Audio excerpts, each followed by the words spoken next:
Assalamu alaikum and peace be unto all of you. Here today I just wanted to share with you briefly my story as to how and why I converted to Islam. So I'll just get started. So growing up I actually was raised in a very devout Catholic household. Without fail, my parents used to bring us to church every single Sunday. We used to practice all of the holidays and celebrate all the holidays and the religious sense. My parents would fast on Fridays. I actually went to Catholic school my entire life, so definitely very well versed in the Catholic faith.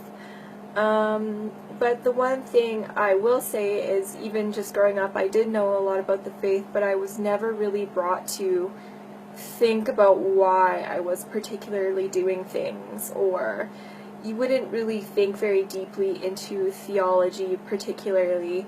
And it was after the fact, when I finished high school and I started going to post-secondary education, like college, university, that was when I finally actually started thinking a little bit about my faith. Maybe it was the rebellious sense in all of us when we finally become somewhat independent and we want to be our own person, but definitely it was a little bit more than that. I remember, just going to school after the fact, and it was the first time in my life I was actually intermingling with people that were not of the same faith group with me, just because, going to a Catholic school, all my friends were Catholic. I was a good girl. I never really went out a ton, so I can't say that I really had a lot of friends outside of my faith group. But when I actually went to college, university, I actually for the first time interacted and met, Muslims as an example, and it kind of made me think about my faith in a greater sense. Like, I remember, just going to church and thinking, for the first time in my life, like, we're not supposed to be worshiping idols, so why do we even have, like, statues inside the church that people are praying towards? Or if we're supposed to be praying to the one God, like, why are we praying to the Virgin Mary, or why are we praying to other people and saints when, God is the creator of all things and God is the Almighty? In that sense, like, it just kind of raised a lot of questions, or I started thinking simply about Trinitarian issues, and the fact that if Jesus was praying, who is he praying to if he is God?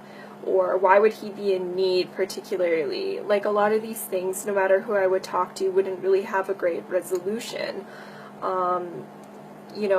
Just to name a couple of other things, like, if God is eternal, then how could God die? Like, I really just couldn't wrap my head around a lot of these issues, and the more research I did, the more I realized that a lot of these theological issues came after the fact, and the pure Christianity was actually Unitarian. But it was the later kind of additions that changed the faith to make it what we know it as today, particularly, meaning kind of more of a Pauline Christianity. But I won't get into that. So generally, at that point, that was kind of when I was questioning a little bit more. But I really didn't have much of a solution. I just had questions.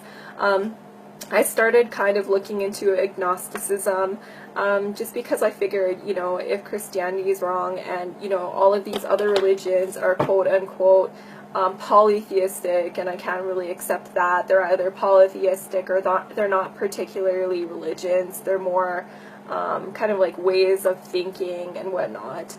I don't really want to be involved with any of these, and I never really found a good monotheistic solution, but at the same time I wasn't really looking much into religion.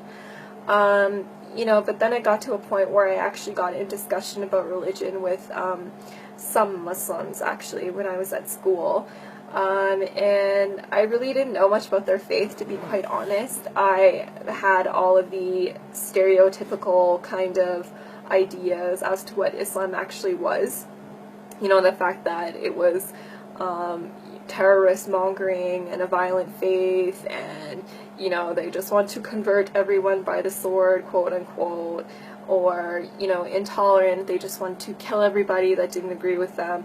You know, very, very shallow kind of ideas as to what this faith was. But the more I kind of started asking questions about it, the more I was kind of finding myself strangely attracted to this religion, basically because of the fact that they believed in the existence of the one God. They believed in God's oneness. They believed in God's eternity, everlastingness, you know, but without all of the mental confusion. It was just, you know, basically belief was broken down into the fundamentals, and it was something that everyone would be able to digest without actually having to do any mental gymnastics. So, long story short, I started looking a little bit further into Islam, not really wanting to particularly accept it as my religion, but still attracted to it nonetheless. I started taking a religious studies course where I actually was able to look at Islam from an unbiased, kind of scholarly perspective, and again, I found myself kind of being attracted to it because of its, you know, rationality. And the fact that Islam could meet kind of belief in science halfway. It was rational, sorry, but it had proof at the same time. It wasn't just asking you to believe without any questioning or proof whatsoever. So again, looking into the Quran, I found the exact same thing. You know, Allah would command His servants to question or think about things or ponder about things, and that was something that I definitely wasn't used to previously with the Bible, and something that was very attractive for me. Actually pondering and meditating about my religion, you know, it kind of gave me some kind of peace in my heart that I was really, again, becoming very attracted to, but again, I wouldn't accept Islam as my religion until I was entirely sure about it. You know, so again, reading more into the Quran, I was finally also able to put Judaism and Christianity into perspective, particularly looking into the role of prophets. Jesus is seen in Islam as a prophet and not being divine. And again, if you look at the Bible from a Quranic perspective, you'll see again all of these proofs in the Bible. The fact that Jesus, peace be upon him, attests to the oneness of God, and never anywhere in the Bible does he ever claim divinity, simply. You know, so reading into the Quran, it was slowly kind of answering questions for me. You know, when I would bring up all of these horrible arguments that I would see online and whatnot, to people of faith that were actually well versed in their religion, you know, I would always find some kind of resolution.